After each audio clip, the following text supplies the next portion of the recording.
Champions trophy தொடரின் இறுதிப் போட்டியில் நியூசிலாந்தை இந்திய அணி எதிர்கொள்கிறது. ஞாயிற்றுக்கிழமை நடைபெறும் இந்த நிலையில் சாம்பியன்ஸ் டிராபி இறுதிப் போட்டிக்குப் பிறகு சர்வதேச ஒருநாள் கிரிக்கெட் போட்டிகளில் இருந்து ரோஹித் சர்மா ஓய்வு பெற இருப்பதாக செய்தி வெளியாகியுள்ளது.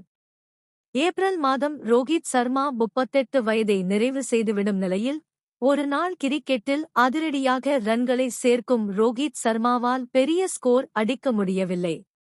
அவரின் உடல் தகுதியும் கை கொடுக்கவில்லை. இதனால் சாம்பியன்ஸ் டிராபி தொடரை வென்ற பிறகு சர்வதேச ஒருநாள் கிரிக்கெட் போட்டிகளில் இருந்து ஓய்வு பெற ரோஹித் சர்மா முடிவு எடுத்திருப்பதாக தகவல் வெளியாகியுள்ளது. எனினும் டெஸ்ட் போட்டிகளில் தொடர்ந்து ரோஹித் சர்மா விளையாடக்கூடும்.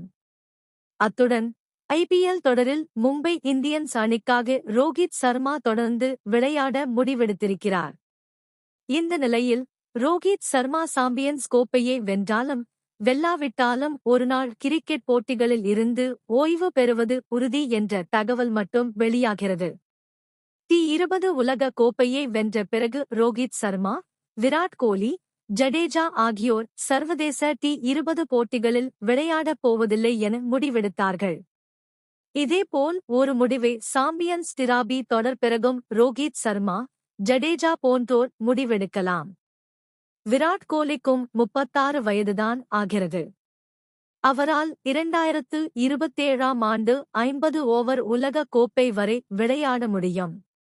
ஒருநாள் கிரிக்கெட் போட்டியில் இருந்து ரோஹித் சர்மா ஓய்வு பெற்றால் இந்திய கிரிக்கெட்டில் ஒரு சகாப்தம் முடிவுக்கு வந்துவிடும் என்பது குறிப்பிடத்தக்க.